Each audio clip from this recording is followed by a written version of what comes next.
or to research upon an alternative way to see development and set an agenda for an alternative economics to address the developmental question of both the country and the world. Next, may I request Professor Emeritus to formally inaugurate the IUCAE and the seminar by releasing the book of abstract. And I also request Professor Prabhat Patnaik to receive the copy of the abstract. And I also request Professor Prabhat Patnaik to receive the copy of the abstract.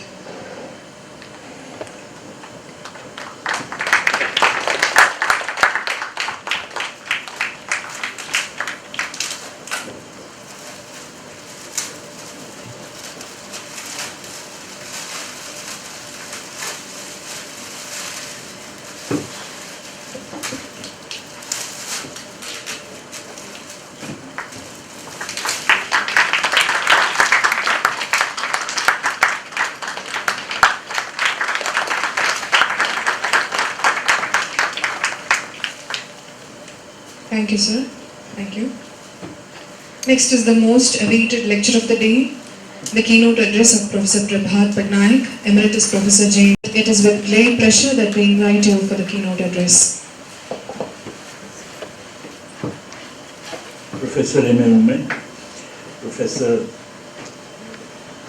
A.K. Prasad, Professor Abdul Salim, Professor Radhamani, Professor Manju Nair, my young friend Siddiq Rabiat, participants at this international conference. First of all, I'm sure that after the very learned lecture of Professor Emeritus, for you to have another lecture would be taxing. I ask forgiveness for it because I have been asked by the organizers to do this, and I cannot say no to them because I'm a part of the organizing committee itself. As a matter of fact, I sat through, I saw this seminar before it had happened. I sat through the planning sessions of the seminar, and I've been in correspondence with the organizers from time to time. And when they asked me to come, obviously, being as it were a part of the family itself, I could not say no. And I certainly therefore also cannot say no to the fact of following upon Professor Emeritus' very learned lecture, which requires a lot of thinking on the part of everybody. The topic which I chose to speak on is globalization and the assault on democracy. Now, obviously, these days, if you have anything to do with JNU, which I do, then this is a topic which actually comes first to your mind. What exactly is happening in our country, the like of which I must say I have not seen in all my life, not even during the emergency of 1975-77. But then when you think of it, this is not something which is unique to our country or unique to JNU, but it's something which is happening in many parts of the world. In many parts of the world, forces which are either fundamentalist or fascist or semi-fascist or extreme right-wing forces, very different from the usual conservative parties which have been in operation for a very long time, are acquiring ascendancy with the idea of dividing the people, terrorizing the minorities, be they a religious minority, be they an ethnic minority, and thereby undermining democracy, not in the sense necessarily that elections disappear or democratic institutions cease to function, but basically the concept of a fraternity of equal citizens which underlies democracy is negated. Now this is something which is happening everywhere. It is also happening here, and this actually poses a problem. The problem is the following, that we all think of capitalism as something which ushers in democracy. We think of capitalism as a progressive force, a force for modernity, and democracy is a part of the modern setup. And that being the case, we would have thought that unrestrained capitalism, the less restrained it is, the less it is, as it were, hemmed in by feudal and semi-feudal integuments, the more it should be able to be proposed, to be, as it were, pushing and developing and promoting democratic ethos and democratic institutions. Now, globalization certainly is a state of affairs in which capitalism is not very hemmed in, because the whole point of globalization is that it is actually capital unleashed on the global scale. If that is the case, I mean, earlier, for instance, people used to talk about a quota license permit Raj, but now you have, as it were, an economic regime that more or less promotes the development of capitalism. So the question therefore arises that how come that in the very era where you have capitalism being unleashed, unrestrained capitalism being unleashed in the world, you actually have not the development of democracy, but on the contrary, the development of forces which are, in a sense, obviously inimical to democracy, whether or not they succeed in actually negating the formal institutions of it. In some places they may, but in other places they would not. And obviously, for instance, in America, Donald Trump's election, which is being looked upon with great fear and awe by everybody, is something which is really pitting one segment of the people against another, particularly the minorities and so on, and this is something which terrifies everybody, even though Trump may come to power, if he does, on the basis of the functioning of democratic institutions. But his coming to power itself would in some sense have negated some basic aspects of democracy. So the question arises, how do we understand this paradox? This paradox, in my view, is linked to another phenomenon which also may appear paradoxical, or which is again a feature of capitalism which is not recognized. In fact, when Professor Emeritus was giving his speech, I felt that this is one of the features which development economics, for instance, does not recognize. And that feature is the following, that typically it is believed that capitalism, of course, destroys pre-capitalist formations of various kinds. It undermines petty production, it undermines peasant agriculture, it undermines fishermen, craftsmen, and people of pre-capitalist production organizations. But at the same time, it is always believed that those who are displaced by such undermining then tend to get absorbed into capitalism as a part of the proletariat. Therefore, it may be doing this undermining, which of course may be transitionally quite painful, but on the other hand, ultimately, since they get absorbed, they, if not they, then their progeny get absorbed into the proletariat. This transitional pain is something which is just a price that society pays for developing the productive forces to higher and higher levels. That the pain is only a transitional one. As a matter of fact, my teacher, Amartya Sen, whom Professor Rumen quoted, actually had once said, in the context of the problems which had arisen in West Bengal and in the left front regime on issues like Singur and so on, that listen, London and Manchester, when they were built, peasants were displaced. So the point is that why are we, the implicit thing was that these things happen as a part of history, but this is something which is not necessarily a matter to get very worried about because of the fact that these are transitional pains. Transitional pains can be very acute for individuals, but on the other hand, societies have to learn to take these transitional pains in their stride precisely because these pains are supposed to be transitional. Now, this is something which has been a very common theme in economics, very common theme in development economics. And the question I want to raise is that are the pains transitional? Are they actually transitional? And my answer would be no. The reason why, I said it's a very common theme in economics because it goes back to the writings of David Ricardo, again, whom Professor Rumen quoted. David Ricardo had a very famous statement about the introduction of machinery.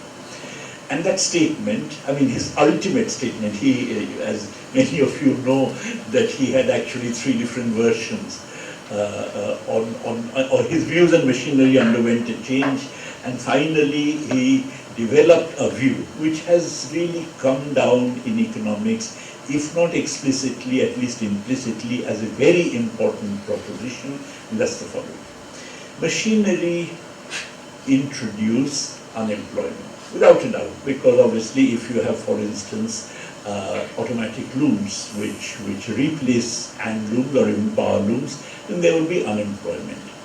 But what happens is that with machinery, the rate of profit increases compared to what it was earlier, which is why after all it does displace them. If the rate of profit was lower, it won't even be introduced. It gets introduced precisely because the rate of profit in introducing machinery is higher than the rate of profit that prevailed earlier. Now, insofar as profits typically tend to be saved and invested, this rate of profit being higher implies that the rate of accumulation also becomes higher. So if the rate of accumulation becomes higher, that means the capital stock grows faster. That also means that output would be growing faster and employment would be growing faster. So the argument is that the introduction of machinery introduces unemployment for a while, but then introduces a rate of growth of employment that is faster than was the case earlier. As a result, after a certain number of periods, you would find not only has this original unemployment generated by machinery been fully absorbed, but as a matter of fact, the rate of growth of employment from that point onwards will be even faster than would have been in the absence of machinery. This is Ricardo's famous proposition. I don't know if you do choice of techniques and so on. When I was a student, we used to do that. Amartya Sen's book, Choice of Techniques and so on. The same argument is carried forward, that more labor-intensive techniques give you a lower rate of profit, and consequently with more labor-intensive techniques, rate of growth of employment is lower. If you have more capital-intensive techniques, even in a country which is labor-abundant, in that case, precisely because the rate of profit and the rate of accumulation and therefore the rate of growth of output, capital stock, output, employment, everything is higher, over a period of time, if you have a sufficiently large time horizon, then even a labor-abundant country should be using capital-intensive techniques. This is actually an idea taken over completely from David Ricardo. Now, the point is that this proposition of Ricardo is fundamentally a proposition which underlies a great deal of thinking even today on development economics. When people talk about the fact that, look, it doesn't matter if we have, for instance, the displacement of, let's say, peasants and so on, because this displacement ultimately is going to give rise to a kind of technological progress, and with it a kind of higher growth rate, including of employment, whereby all the displaced would get absorbed. Now, Ricardo's proposition, since you're all economists, let me indulge in a bit of formalism. Ricardo's proposition was based on three specific assumptions. The first assumption, which was questioned by Marx when he discussed Ricardo and machinery, is that he was talking about a one-shot. In other words, you just have one technique, you introduce machinery.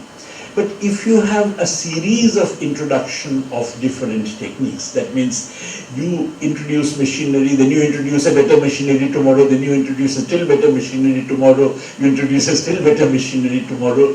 In that case, you have to talk not in terms of the absorption of the labor with a sufficient period of time, but the sufficient period of time gets postponed and postponed and postponed. So that's the first proposition. In fact, Hicks once referred to it, I think, as Ricardo's theory being based on a single spark. In other words, just one spark, one short introduction of machinery. The second, and Marx criticized it as well on the same grounds. The second problem with Ricardo's proposition on machinery is that, okay, I accept that a higher rate of profit implies a higher rate of savings for the economy. Typically, capitalists tend to have a higher propensity to save out of profits than workers have out of wages, and consequently, if you have a higher rate of profit, then the higher rate of profit must also, out of any given output, a higher rate of profit, higher share of profit would also mean a higher savings ratio. It follows, therefore, that is an assumption that I accept. But Ricardo's proposition meant that all savings are invested, that actually if you have a higher rate of savings, automatically you have a higher rate of growth. Now that implies assuming his Say's law. That implies assuming that all savings are automatically invested. If you say all savings are invested, then basically you're ignoring all problems of aggregate demand. You're believing in Say's law. If you believe in Say's law, then you believe that there can never be a deficiency of aggregate demand. Capitalist economies have always had, except in periods of war, they have always had a deficiency of aggregate demand. In other words, the peak output has never been produced. It has never been produced because of the fact that there has never been adequate demand for the production of the peak output in any period. Now, that being the case, once you recognize the fact that there is a problem of aggregate demand, investment then depends on how much you expect demand to grow. Today, for instance, in the US economy and in most advanced capitalist economies, in Europe now, the European Central Bank is giving out loans to the other European commercial banks at negative rates of interest. That you actually lower the interest rate at which banks can borrow from central bank to negative levels, even so the recession continues. Why? Because businessmen are not interested in investing. Why aren't they interested in investing? Because the market is not expected to grow. And consequently, investment decisions in a demand-constrained system, in a system that actually is prone to deficiency of aggregate demand, investment decisions are taken independently. They are not taken because there is more or less savings. On the contrary, if investment is less and there is a greater propensity to save, then as Keynes said, there will be unemployment and recession, and therefore there would be a deficiency of aggregate demand. If you therefore think in terms of investment being undertaken on the basis of the expected growth of the markets, which is referred to as the accelerator mechanism and so on, then you find that the rate of growth gets detached from the savings ratio. And when that happens, then the rate of growth getting detached, the rate of growth, those who are displaced by the introduction of machinery may never get absorbed. Let me give you a very simple example. Imagine, for instance, the population in a country grows at 2%. Imagine, for instance, the rate of growth in that country is about 8%. Imagine, for instance, that because of technological progress, which is continuously raising the rate of growth of labor productivity for an 8% growth in the economy grows at 7%. In which case the rate of growth of employment is 8 minus 7, 1%. But your population and workforce is growing at 2%. So you will have a perennial increase in the magnitude of unemployment.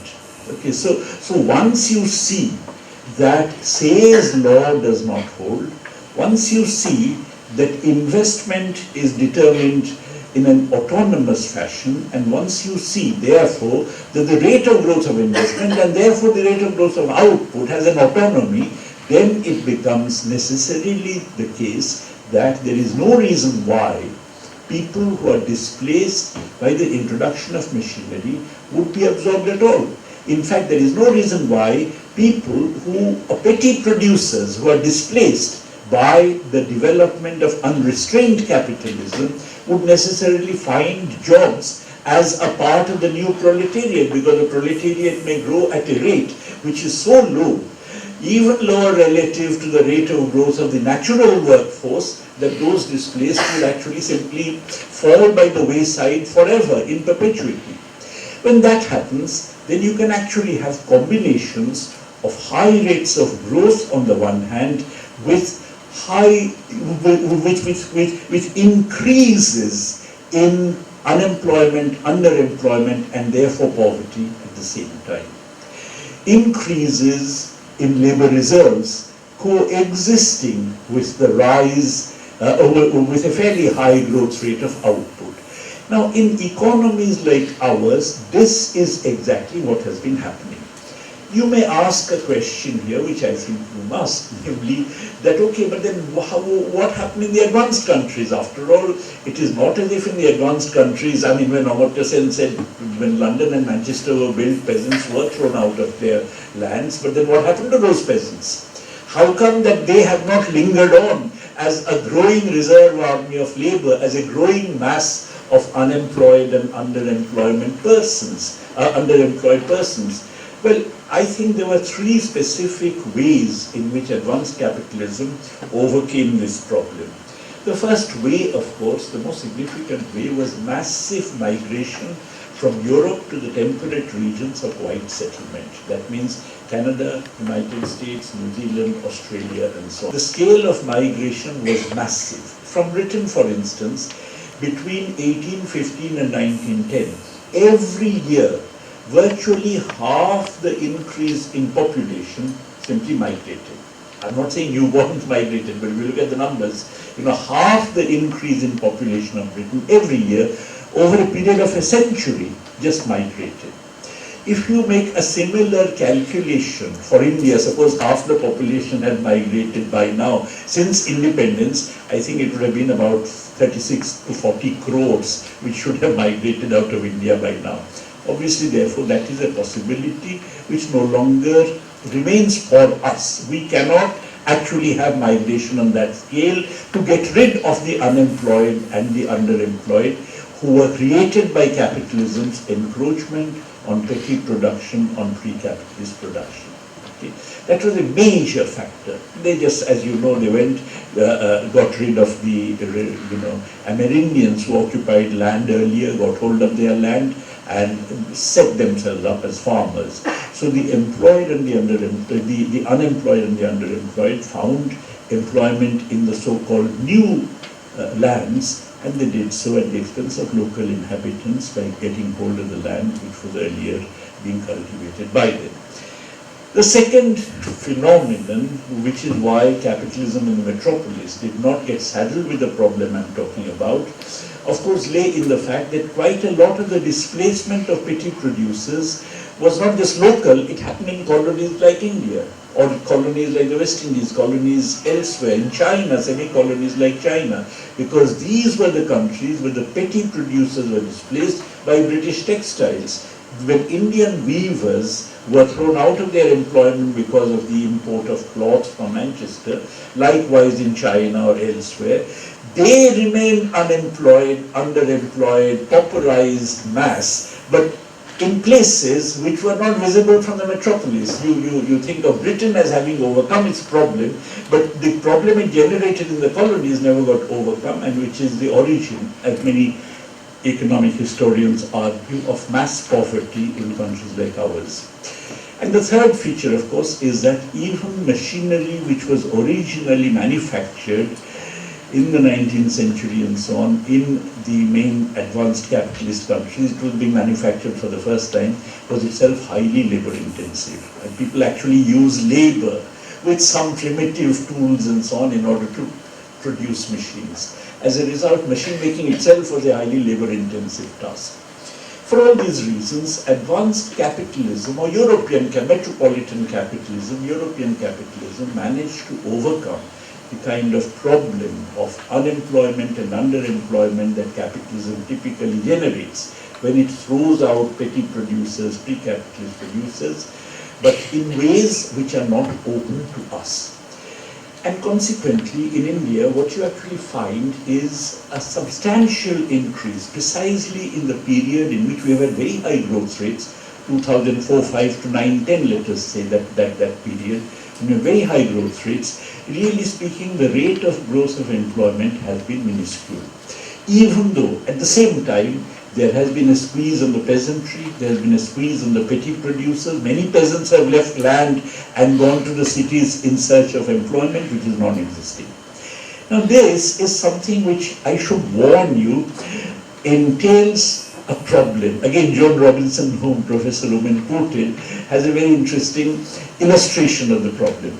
During the Great Depression in Britain, a lot of people, workers who didn't have jobs, they started setting up as shoe shine persons. They would just sit somewhere and wait for people to come and shine their shoes. Now that, and the term disguised unemployment was actually coined by her to describe that phenomenon. Now you could of course say that where was the depression? There was a massive boom in the shoe shine industry. So that the fact of unemployment may get camouflaged alternatively as a massive boom in particular sectors. Many of them, because they are self-employed, nobody employed them to shine shoes, would appear as self-employed as entrepreneurs. Day before yesterday there was a news in the papers that in UP apparently there has been a massive growth of entrepreneurs and employment of that kind.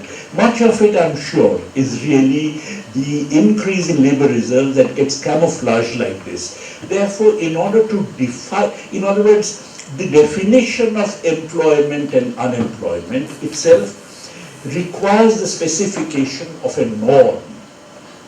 If you take a very simple norm, let's even forget the ILO norms about what is proper employment, decent employment and so on. Our National Sample Survey asks a question, namely that what is your usual status? Do you consider your own usual status as being employed?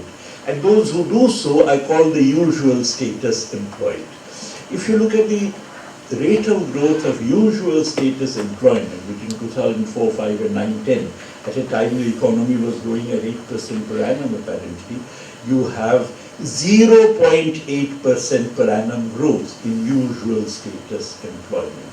And obviously that is way below the rate of growth of the natural workforce, and of course those who are displaced, the petty producers who are displaced, the peasants who are displaced and who are migrated to the cities in search of jobs, and you find from census data very large numbers of peasants doing so, they remain an underemployed, unemployed, pauperized, disguised unemployed mass. And of course many of them swell the ranks of the lumpen proletariat. Now, it follows therefore that this is something which is also reflects itself. You know, it follows from what I'm saying, that globalization, which means the unleashing of unrestrained capitalism, on the one hand, undermines petty production.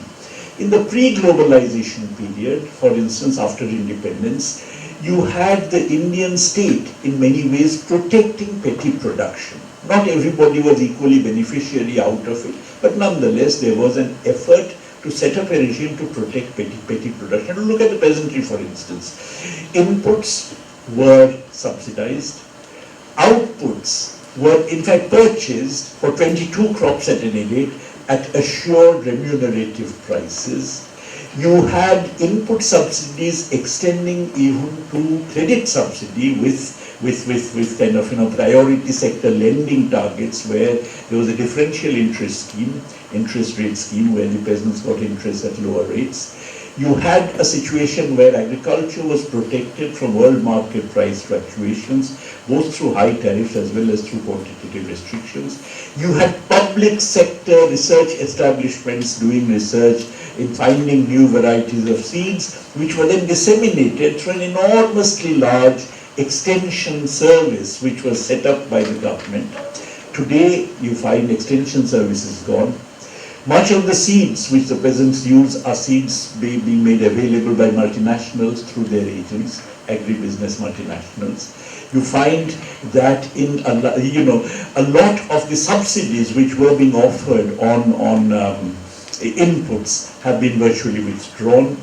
You find that interest rate subsidy in particular with lending, with priority sector lending norms being wound up. In fact, when I used to work in Kerala, I used to go to various places, and once I think I went to Kasaragod or somewhere, where the bank people themselves told me that so much has the definition of the priority sector been widened that if you purchase a scooter and you happen to live in a village, or if Coca-Cola sets up a plant in a village and borrows money from the bank, that's shown as priority sector lending. So when I had gone to a bank in Kasaragod, they told me, in the last 18 months we have not actually given a single agricultural loan.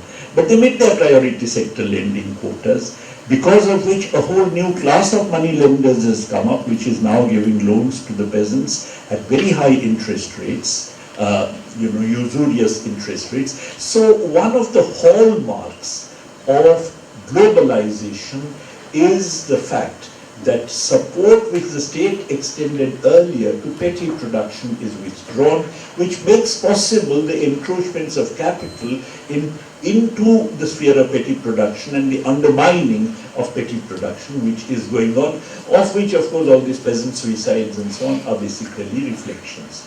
This undermining of petty production is what I would call a process of primitive accumulation of capital that Marx had talked about, of capitalism destroying pre-capitalist sectors. While that is happening, one would not necessarily shed tears over it if one had, of course, a kind of historical vision, if it was the case that those who were displaced were getting absorbed as the proletariat, but they're not. And consequently, you have the development of capitalism with very high rates of output growth being accompanied by a simultaneous increase in poverty. And this comes through, and this is compounded by the withdrawal of the state even from producing basic services, providing basic services like education, health, etc., because of which, again, the cost of these services to everybody tends to go up. Because of all this, you find that high growth rate is accompanied by an increase in poverty, absolute poverty at the other end, which is often not recognized. One very easy way of checking it is to simply take the norms which the Planning Commission itself defines as constituting poverty, namely, do you have access to 2,200 calories if you live in urban India per person per day? Or do you, 2,100. If you live in rural areas, do you have access to 2,200 calories per person per day? If you just look at the number of people who have access to this, or who don't have access to this, who therefore constitute the poor, the proportion of the rural population which does not have access to 2,200 calories per person per day increased between 2004, 5 and 9, 10, the period of very high growth rate when so-called India was emerging as a so-called economic superpower, increased from around 69 to 75%, and exactly very similar parallel order of magnitude of increase in urban area with that norm. So you find that actually precisely when growth is taking place, there is an increase in poverty, and this is because the process of primitive accumulation of capital, which is unleashed by unrestrained capitalism, and which, in fact, therefore, dispossesses, displaces, or degrades petty producers, does not really absorb them into the proper capitalist proletariat, because the size of this proletariat is not actually increasing particularly rapidly. As a matter of fact, it may interest you to know that this business of degrading is so important that we once made a calculation for Kerala. And the calculation for Kerala is that suppose we actually impute the minimum wage of the state, which was given in MG, NREGS and so on, the minimum wage of the state to the fishermen sector, traditional fishermen sector. Assume that every fisherman is earning that minimum wage. Then you'll find that the sector as a whole has negative value added. I mean, in other words, the sector as a whole would actually have a situation where the input cost plus the imputed wage is higher than the value of output. Okay, which basically means that since the sector was operating, the actual return per day, return per labor day, which the fishermen were getting, was lower than the minimum wage, which was a statutory minimum wage of the state and which was being given in MG and REGS. Okay. You may ask, then why didn't they all quit fishing and go to MG and REGS? Well, one very important reason is that, quite often it's historically recognized that people in particular occupations value being in that occupation and don't easily like going elsewhere. This is something which actually had acted even in Britain as a hindrance to the formation of a proletariat, because even when you beat them down in terms of their conditions of life, nonetheless, they stick to where they were because they feel free there rather than being at the beck and call of somebody out there, rather than losing their freedom. Anyway, so the upshot is that this is a situation which we have to reckon with. As a matter of fact, I should say that the only countries in the world which actually overcame surplus labor, overcame labor reserves, used up labor reserves, were the former socialist countries. Whatever you may think of them politically and so on, Their biggest critic, János Kornai, Hungarian economist, and this is a well-known fact, they actually were labor shortage economies. And the reason they were labor shortage economies is because of the fact that they also tended to control the pace of technological change. In other words, suppose I gave you an example, you're growing at 8%, the rate of growth of output is 8%, if the rate of growth of labor productivity is 7%, then the rate of growth of employment would be 1%. But suppose you actually control the rate of growth of labor productivity. Don't allow unrestrained technological change, which by the way is what Gandhiji had suggested. In that case, you'll actually be able to have, even with 8% growth rate, you may have a 1, 2, 3% rate of growth of labor productivity, in which case your rate of growth of output would be kind of 5-6%. Sorry, employment will be 5-6%, and you'll be able to use up the labor reserves. So, the point is that therefore unrestrained capitalism, such as during the era of globalization, has the effect of producing, along with wealth at one pole, growing absolute poverty at the other. The kind of thing that Professor Ruben was referring to when he discussed Piketty is something which we actually find, because you find that the labor reserves do not get absorbed. Just picture a world. Labor reserves are large. When labor reserves are large, real wages maybe are somewhere close to subsistence. When real wages are close to subsistence, labor productivity is increasing, therefore the share of surplus is increasing. But when the share of surplus increases, more income comes to well-off people. Well-off people tend to buy all kinds of goods which are not particularly labor-intensive. They would try to buy goods, let's say, which are, kind of, prevalent according to the tastes and so on in the United States or elsewhere, which are not very labor-intensive. And if that is the case, then you'd find that that tends to perpetuate itself, because then the growth of labor productivity tends to be higher. No matter how high the growth rate, these labor reserves never get used up. Now, if this is the state of affairs, in that case, obviously, with growing poverty, growing unemployment, underemployment, and so on one side, even as wealth is increasing on the other side, how does this become compatible with a democratic setup? Maybe for some time it may. You can give promise to people, yes, the growth is going to trickle down to you, development would trickle down, benefits of development would trickle down, but sooner or later people begin to tire of those promises, and then the question arises, how is it that you can manage within a democratic polity to accommodate a pattern of economic growth which is fundamentally, in a very basic sense, inequalizing? How can the notion of a fraternity of equal citizens be compatible with a situation where some people are doing remarkably well and others are sinking increasingly into poverty? There are various mechanisms which are used for it. Two of them are pretty straightforward. One of them, of course, is the fact that once you are locked into the process of globalization, where there is a freedom of capital to flow in and out. Okay, for instance, in India, we now have a situation where FIIs, foreign institutional investors, can bring in funds, take it out. If capital can flow in and out, in that case, any government which tends to have an agenda different from what finance wants is one that will trigger a capital flight. And this very fear prevents people from having any agenda different from what capital wants. Therefore, no matter which political party comes to power, they all promise to do the same things. And consequently, that way, the whole point of democracy, which must be a choice between alternative agendas, really tends to get scuttled. Anyway, that happens anyway. The second thing that happens, a kind of automatic mechanism, is that if you have these growing labor reserves, and therefore informalization of production, which is a symptom of this, then a lot of organizations like trade unions become weaker. In other words, the capacity of the people to resist then tends to go down, and that being the case, obviously you do have a kind of spontaneous weakening of democracy.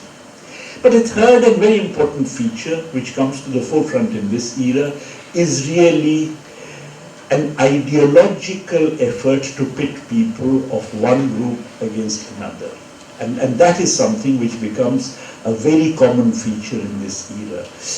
And this becomes even more significant in periods of crisis like now. Because not only the world capitalist economy is in a crisis, but this crisis is now beginning to affect economies like ours. Growth rate is going down. Exports have gone down for the last 12 months. Exports are continuously decreasing. If the economy still manages to have its nose above the water, it's only because oil prices have fallen, and that is a political decision taken within the OPEC under American pressure by Saudi Arabia and so on.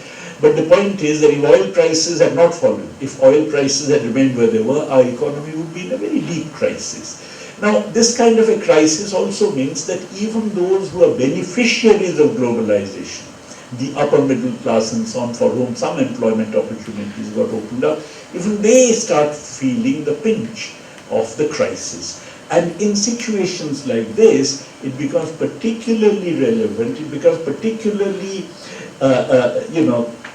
historically, the context in which divisive ideologies, fascistic ideologies, quasi-fascistic ideologies, ideologies that basically pit one segment of the people against another, they begin to acquire currency. This is exactly what had happened in Germany in the 1930s, or all over the world in the 1930s, and this is something which you are beginning to see all over, including in Europe itself, because racialism somewhere, communalism somewhere else, like in our country, these then come to the forefront in order to mobilize people along lines where basically, in some sense, which are different from their economic predicament. As a matter of fact, Chomsky makes a very interesting point about the United States. He says that the Republican Party has increasingly become now a party that defends corporate interests. But the Republican Party does not defend corporate interests anymore by saying we are defending corporate interests. It defends corporate interests, and when it goes to the people to vote, it does so in the name of opposing the gays, in the name of opposing the lesbians, in the name of defending, let's say, whatever religious, Christianity, in the name of opposing Darwin's theory and things of that kind. In other words, you mobilize people along very basic Christian fundamentalist lines, but on the other hand, you do so that once having got their votes, then you would be actually carrying out a pro-corporate agenda. So you actually, and some, this is not to say that the corporates necessarily connive in this, they may do so, but in fact it may even get out of their hands in certain periods, but a kind of corporate fundamentalist axis or a corporate communal axis is something that does tend to get developed in periods like this, particularly when the system is engulfed in crisis. And this is a phenomenon that we are seeing all over the world to some extent happening, and this is a phenomenon we also see in countries like ours. This, of course, would have very serious consequences for democracy, for civil liberties, for freedom of expression, for creativity, for academic freedom, and so on, which, of course, all of us are extremely worried about. But I believe, and this is where I'm going to end, I believe that, this is also the time for us to think in terms of an alternative agenda. I think a lot of people in India, well-meaning people, had pinned their hopes that, look, we have a feudal society, we have a reactionary society, we have a patriarchal society, that in some sense globalization represents an advance. In fact, I have often heard people telling me, you economists, you just talk against globalization, but look, it is a progressive phenomenon in our country. And what I'd like to say is that is a myth. The fact that capitalism did bring about certain very basic changes in Europe was not innate to capitalism, is because of the conjuncture of that time in which all these historic possibilities were available, which no longer are. And consequently, to think of globalization as a progressive phenomenon per se is erroneous. On the contrary, what we do find, particularly as the system gets into a crisis, is globalization, the corporate financial oligarchy, which is the driving force behind globalization, making alliances of all kinds, implicit or explicit, with very reactionary elements in society in order to keep the system going, which, even though it may not formally jettison democracy, works informally to undermine it. I think it is in this context that I think we really have to think in terms of an alternative agenda outside of globalization, and since the seminar is about development, an alternative development agenda. This development agenda, in my view, must carry forward the promise of the anti-colonial struggle. The promise of the anti-colonial struggle, which was, for instance, embodied in the Karachi Congress resolution of 1931, which actually promised universal adult franchise, compulsory and free primary education. It actually set out an agenda of what free India would be like. Equality before law, the state would have no religion, equality before law and equal rights for men and women, etc.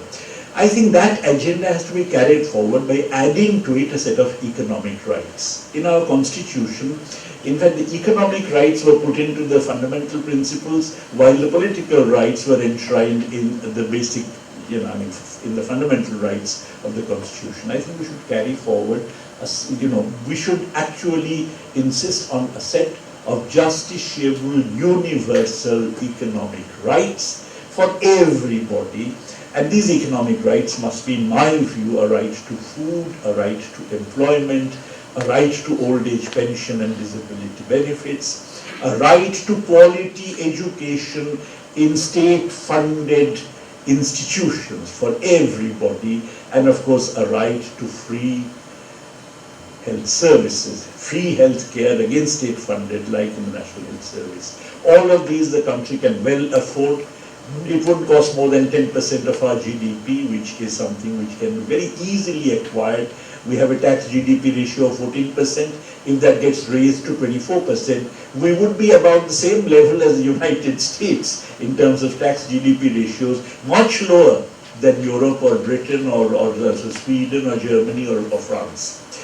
But at the same time, it is not just a set of rights, because in order to make these rights hold, you'd have to have changes in the economic arrangements. You can't have a right to food unless the food is being produced in the country. Now that basically would imply, in class terms, that you have to have a state that supports, sustains, promotes petty production, which is currently endangered by the encroachments of multinational capital. For if you do that, then of course you will have to have some delinking from globalization, because as I said, globalization enforces an identical program on everybody. If you wish to have a different program, then you would have to prevent capital flights of the kind that would undermine this, which means capital controls. If you have capital controls, then maybe some people might impose sanctions upon you, in which case you may wish to have trade controls, etc.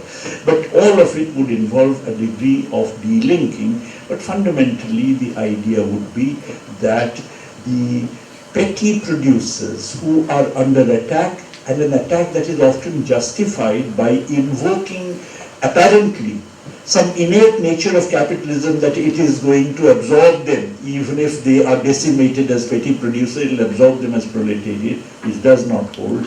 Therefore, if we are thinking in terms of development that makes a difference to poverty, to the lives of people, then we have to defend these petty producers, think in terms of improving their resilience, their mode of organization through cooperatives and other such means. In other words, I'm not saying for a moment that we should forever, from now till time infinity, be stuck with petty production. But the point is that defending it must be the first step, and this, of course, has to then feed into the institutionalization of a set of basic economic rights. Not only do we need to defend our political rights, which are under attack, but we need to expand the range of rights and therefore strengthen democracy by moving into the realm of economic rights. That's the way that I would like to think of the present conjuncture. Thank you very much. Thank you so much, sir, for such an interesting presentation on how unrestrained capitalism leads to absolute poverty and the need to redefine the rights by right to living and right to food and right to employment and so on. Next, to offer felicitations, I invite Dr. A.K. Prasad, Dean Faculty of Social Sciences and also our beloved teacher to the dais. Respected Dr. N. Veeraman, our Pro-Vice Chancellor, Prof. M.A. Prof. Prabhat Patnaik, Dr. Manju Nair, and my dear participants. Today, the official beginning of entering the center and a 3-day international conference is formalized with the inaugural address by well-renowned social scientist Dr. M.A. Umman, followed by keynote address by Prof. Prabhat Patnaik, under the hegemony of our Prof. Vice Chancellor. I am very happy. For me, this is a memorable event because I am part and parcel of instituting inter-university center at the department. I think that it was in January 2014 that Government of Kerala sanctioned constituting an inter-university center under the Department of Economics of University of Kerala. Subsequently, I was asked by the Vice Chancellor to submit a detailed report regarding constituting inter-university center at the department. Since the idea behind instituting the center was conceived by Dr. Abdul Salim, I convened meeting of the teachers, and all of us decided to entrust the task of preparing the detailed report with Dr. Abdul Salim. Within a few months, he prepared a detailed report, and at every stage he consulted with me each aspect of the proposed inter-university center. By the end of May 2014, we submitted the report to the Vice Chancellor. Along with the report, the unanimous decision of Department Council that Dr. Abdul Salim be appointed as the Honorary Director of the Center, we submitted to the Vice Chancellor. Immediately after 1 or 2 weeks, orders came from the university constituting the inter-university center.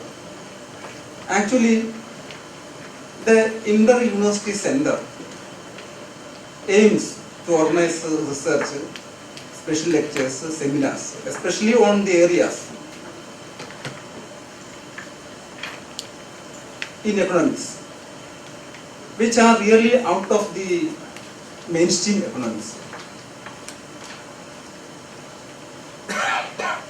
I am pretty sure that within the near future, the center is likely to become a separate independent institution having its own building, its own staff. I wish all success to the center. Then one more inauguration was also held here, 3-day international conference. The theme itself is the development question in a developing economy. Can strategies of past and present give a future? This is a very relevant theme. We are talking about the plans, strategies for development of the country, but there's a question: can strategies of past and present give a future? You think that before us a generation, an young generation is there. We have to ensure their safety and well-being. So this is a relevant question. We have to answer to this particular question. I think that 3 days won't do, but we have to give a remedy. In 7 sessions, eminent personalities will present the papers here. Very active discussions are expected. I think that all sessions will yield fruit, good results. I am going to conclude, I wish all success to both the IUC and seminar. Thank you. Thank you, sir. As per the demand from the audience, they want an interactive session, or they want to ask few questions to both the presenters of the day. So I request the questions to be brief because we are running out of time. Those who want to shoot your questions can. First, I think Honorable DGP T.P. Senkumar IPS would like to ask the question.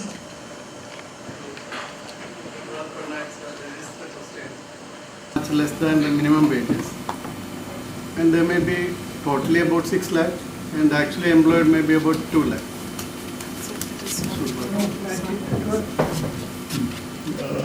But at the same time, in Kerala we see the phenomenon of about 25 to 30 lakh immigrant laborer coming, getting more than 3 times the minimum wage. How do you explain? Let me first begin by telling you a story. When I first came here in 2006, we had done a lot of agitation for MGNREGS. In fact, me and some of my colleagues, we had gone and deposed before the parliamentary committee and so on in favor of MGNREGS, etc. And it had got enacted. It was a UPA left government, so we knew a lot of MPs who put pressure, etc. And when I came here, everybody told me, MGNREG is very good, but not for Kerala. Because in Kerala, you can't get a domestic servant, it's a labor shortage economy, there are people coming from outside, etc. When first, I think originally 2 districts in Kerala were eligible for this, Palakkad and Wayanad, yeah. And in each of them, about 80,000 people had registered for this. And everybody say, oh, you know, these are basically students registering because they think this is an easy way of get some money and so on. But as a matter of fact, we went to do those places. I think what is the case is that there is obviously in Kerala also a very significant problem of unemployment.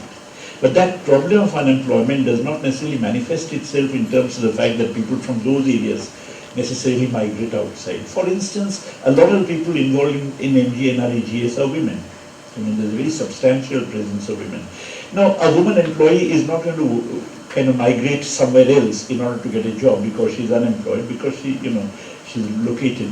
I think what you're saying is a very interesting question. This question has been posed and it has been there, but on the other hand, I don't think it's because in Kerala there is actually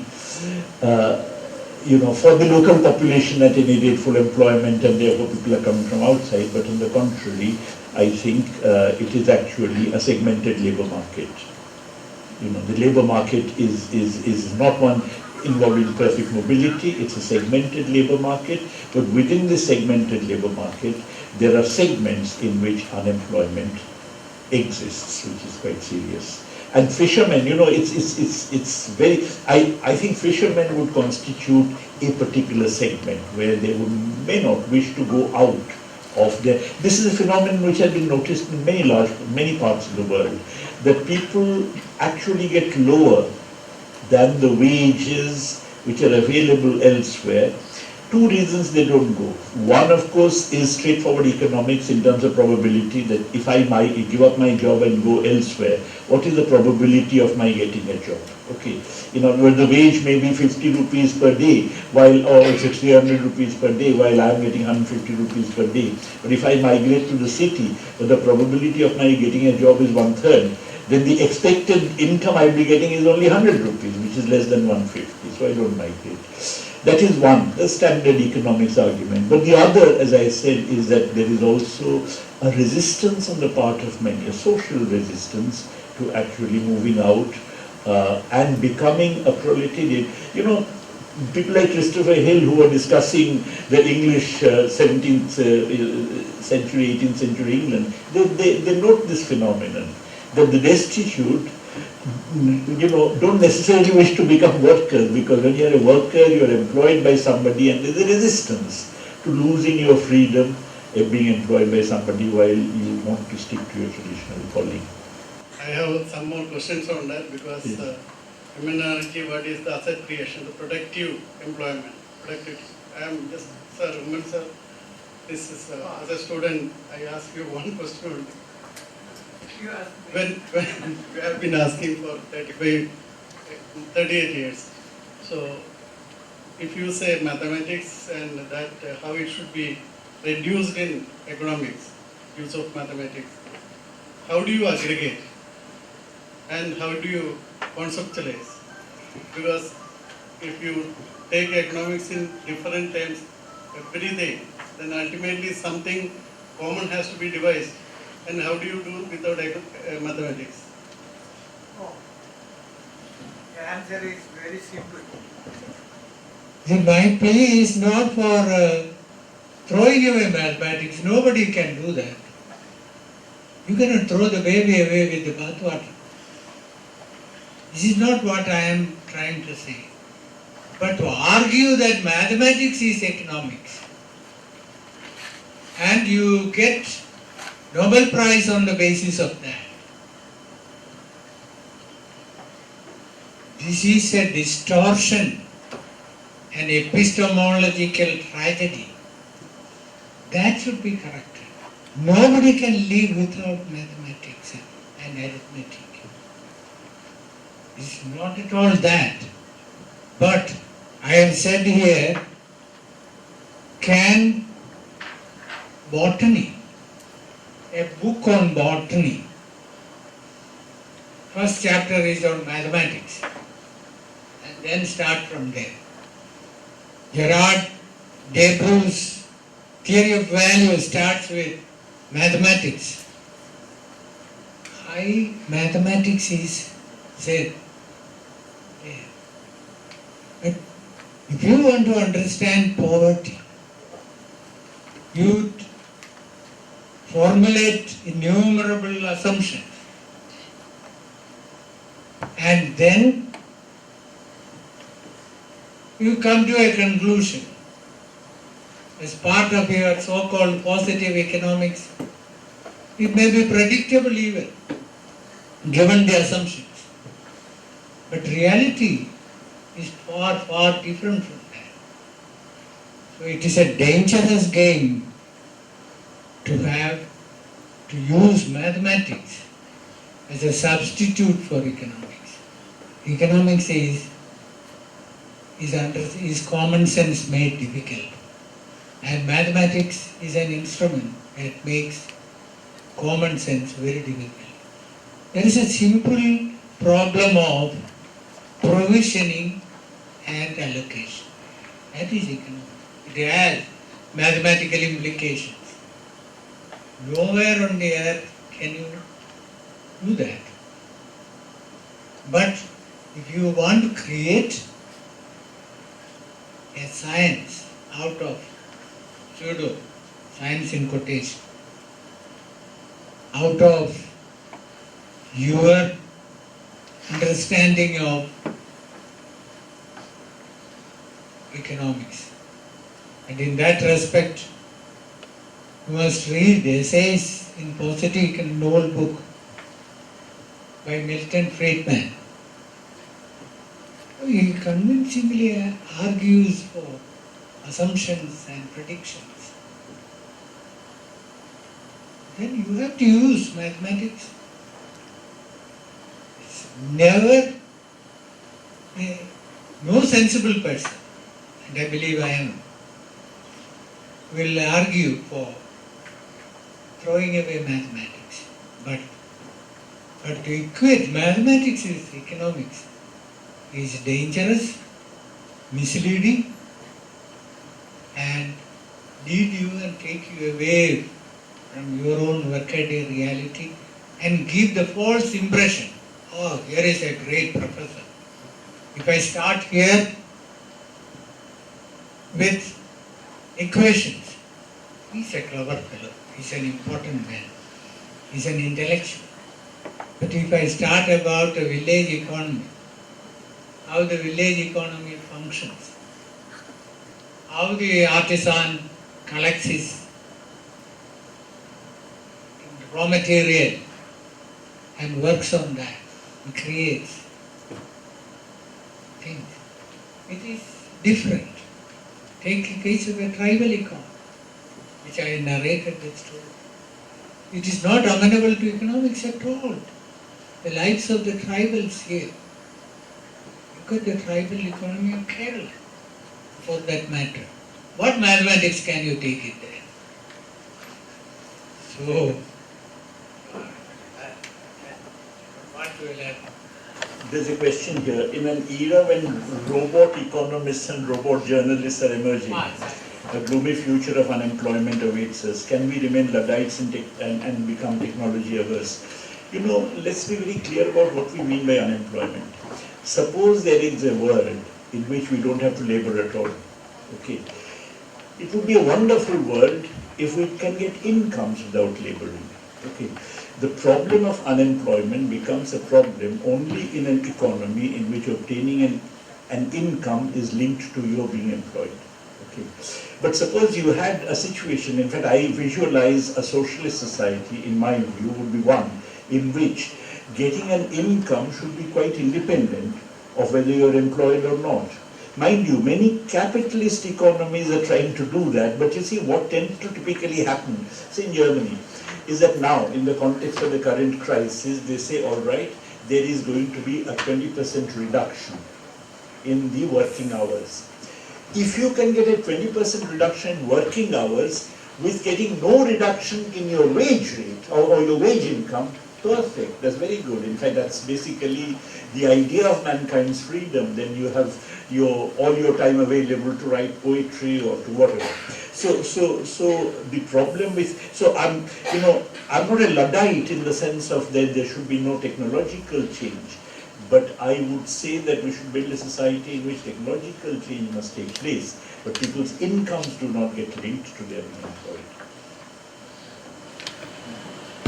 So, one doubt regarding this labor, there were certain recommendations that was proposing certain changes or amendments to the existing acts of labor laws, which basically reduced the number of people that required, which basically increased the number of workers required for forming unions. So many acts that we see nowadays, which were really made for protecting the labor laws, are going against them.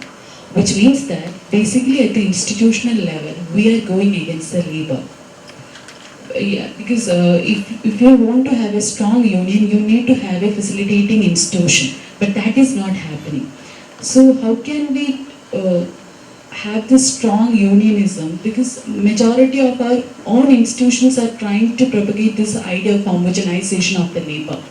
So is it possible for any society to support the unemployed classes or the informal to escape from this informalization of employment when you yourself are trying to get them out of the scene of development?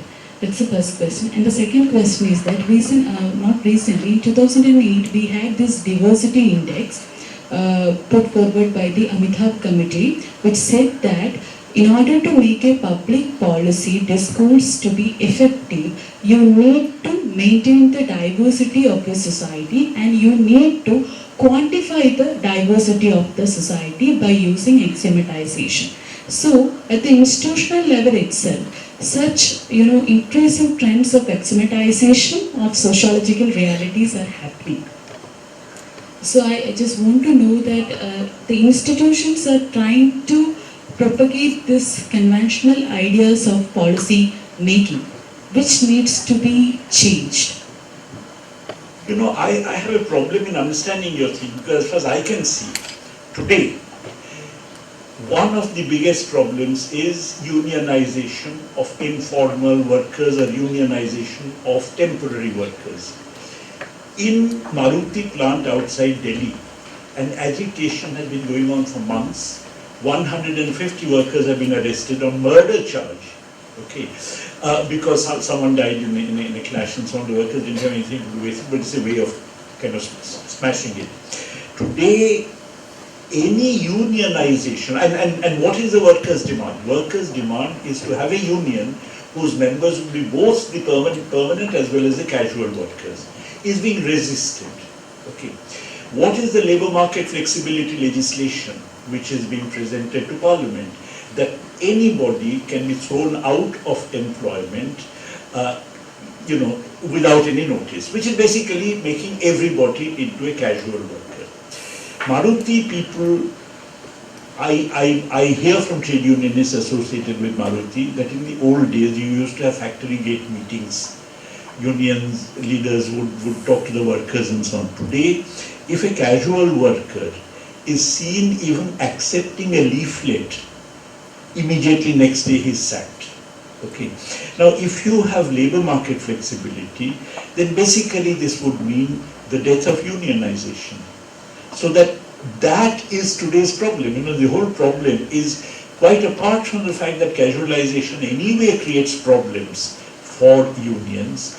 You actually have labour market flexibility. If that legislation is enacted, it will make trade unions virtually impossible.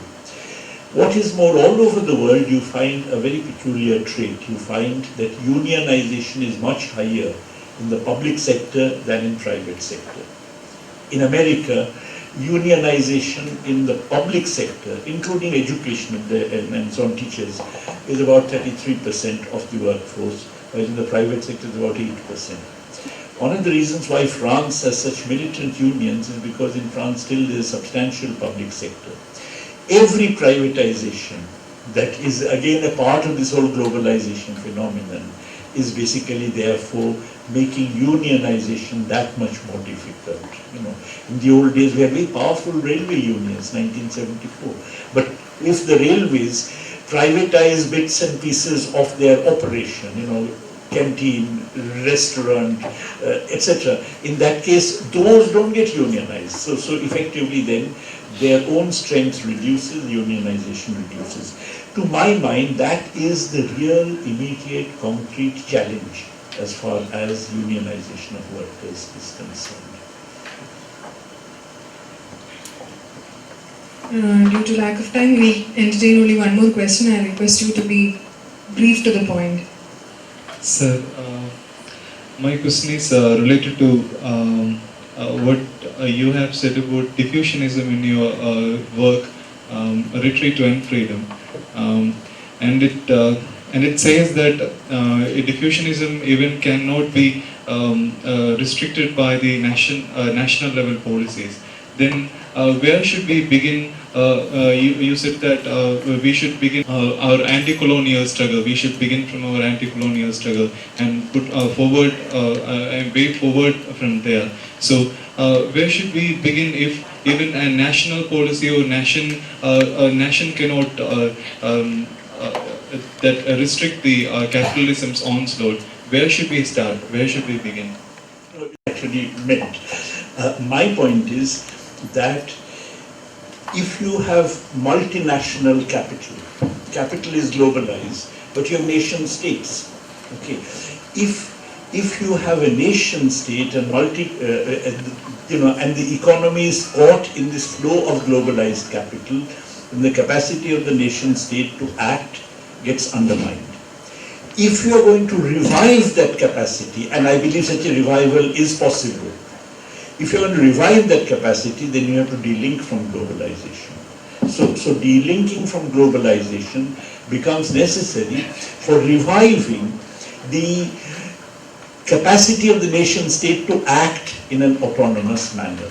But that delinking is something which again has a kind of class basis, because after all, the strongest forces in favor of globalization are the corporate financial oligarchy, corporate financial interests. And consequently, if you are going to have a regime that actually promises what I was talking, economic rights, is that and the other, then the classes that would have to resist it would have to be the classes like the workers, the peasants, the petty producers, the kind of, maybe some segments of the capitalism itself who may be getting squeezed because of this, free imports and so on. So the point is that, that between a state that is as it was slotted into globalization, where there is no autonomy, that's what I meant, and a state that actually wishes to acquire that autonomy by delinking from globalization between A and B, there has to be a different class basis of the state. Thank you, professors, and thank you, audience, for posing your questions. The inaugural session is nearing its end. To propose the formal vote of thanks, may I invite respected head of the department and our guiding spirit and loving teacher, Dr. Manju S. Nair, to the dais. Good afternoon, everybody, esteemed professors, learned dignitaries, friends, teachers, and students. The inaugural session of the International Conference on the Development Question in a Developing Economy is now over, and I am pretty sure that all of us now understand the need for analyzing economics and the question of development from an alternative perspective. And to chair this program, we had with us our Honorable Pro Vice Chancellor, Dr. Emeritus. He is also the chairman of the Executive Council of the Inter-University Center for Alternative Economics. On behalf of all the participants and on behalf of the center, I would like to express our sincere thanks to our Honorable Pro Vice Chancellor. Professor Emeritus is a person whom we love and respect the most. And when we approached him for for his consent towards inaugurating this program, he gave us a condition. You should be very serious in the seminar and the conference. And that is what Professor Uman is. He is very serious in his academics, he is very serious in his research, he is very serious in his speech that we saw here. He was just narrating the whole history of economics and the trajectory of economics from a developmental perspective. And we know he was, while he was being welcomed as a development economist, sir, you are a true development economist, not like the new gen development economists who use all empirics to prove that inequality will finally lead to development, or who proves that because of globalization there has been reduction in poverty. Now, that is not what we mean by development. And we have heard your very majestic speech where you have mentioned that can economics create a social order which will meet the need of each and everyone in the society? That means, can economics create a social order which is all inclusive? That is what development is. And we are very fortunate and we are very much blessed by our great professor who has inaugurated this function and also who has inaugurated this Inter-University Center with deep sense of love and respect. We would like to express our sincere thanks to Professor Emeritus. Prabhat Patnaik, as we all know, is the person to whom we always look for alternative thoughts or alternative thinkings. And we people in Kerala I always say that an added sense of love and respect towards him because he was the vice chairman of the Kerala State Planning Board. Today he was speaking on the globalization and assault on democracy. Globalization has ingrained in itself the concept of inequalizing growth, whereas democracy has as its foundation equal society. Now, how these are becoming compatible, we don't know, and that is why he was speaking on the necessary for including economic right as a fundamental right, and how the economic system must be changed so that economic freedom becomes a fundamental right. Now, it was I understand that all our students benefited out of his talk, and it was a very, very beautiful speech on globalization and assault on democracy. So thank you so much, sir, for being a part of the center. He is a external member of the Executive Council of the Inter-University Center, and it was he who framed the title also, the development question in a developing economy. So thank you so much, sir. Thank you so much from the bottom of our heart. Dr. Prasad is the Dean of Faculty of Social Sciences. He was the head of the department when this idea of the center was being framed, and he was there all along through the process of development of the center, framing the rules and regulations. You know how difficult it is to get things done in a formal manner, and he was there to guide us. So thank you so much, sir. And I would also like to express our thanks to our Director General of State Police, who had his open defense in economics 3 days back under Professor M.A. Uman, and we are very proud that DGP loves economics and takes it very seriously. So thanks to him also. And I express our thanks to Mridul Lipan Madam, former member of State Planning Board, who was here. This is how we understand how seriously people look into 3 alternative views in economics. So thank you, madam. And 2 other persons require very specific congratulations and thanks, and that is the director of our Inter-University Center for Alternative Economics, Professor Abdul Salim, and secondly, Mr. Siddiq, who is the coordinator of this seminar. I cannot express in words the effort that they have taken to organize this program, and also lots of programs in association with the center, the internships, the associateships, the projects, etc. 24/7 they are working behind this, and it's only for the development of the idea of alternative economics they are working, and please do understand the efforts that they are taking. And on behalf of our students, the department, I need not thank them, but anyway I should congratulate them for organizing. And to all other teachers who are here from the Department of Political Science, the Department of History, a lot of people are here, and research scholars from several other places are here. So thanks to all of you, and we always understand that the beauty of economics lies in the scope for alternatives, but we never teach our students the alternatives, we never read these alternatives, and we never understand the alternatives also. I hope that from now onwards we will truly understand the beauty of economics by thinking into the alternatives, and we will be able to adopt. I don't know how it is possible. I wanted to ask a question to Professor Uman sir also. Now, he had done this syllabus revision 3 decades back, but he failed, I know that. I have heard him explaining that, but now given the uniformity in syllabus that Indian universities follow, because people have to write civil service, Indian economic service, UGC, etc. I don't know how we are to incorporate all these things. Anyway, we'll find a solution to this, and let us hope that this conference will be a beginning for alternative developments in economics, alternative thinkings in economics. Thank you so much. Thank you, ma'am. The inaugural session has come to an end. We thank you all for your esteemed and active presence, and we look forward to seeing all of you in the following days of the seminar. We also like to thank all the dignitaries who came here and give terrific and wonderful speeches. Let's all stand up for the national anthem.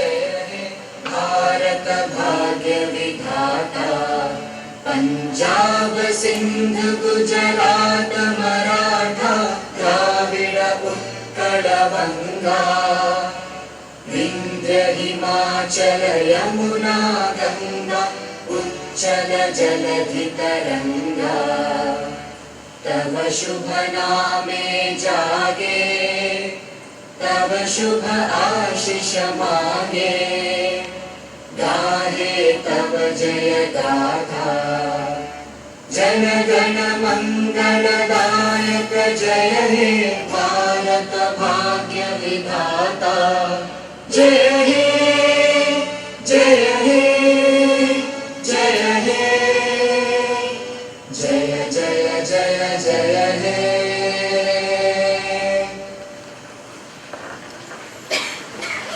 Thank you once again. Have a very good evening.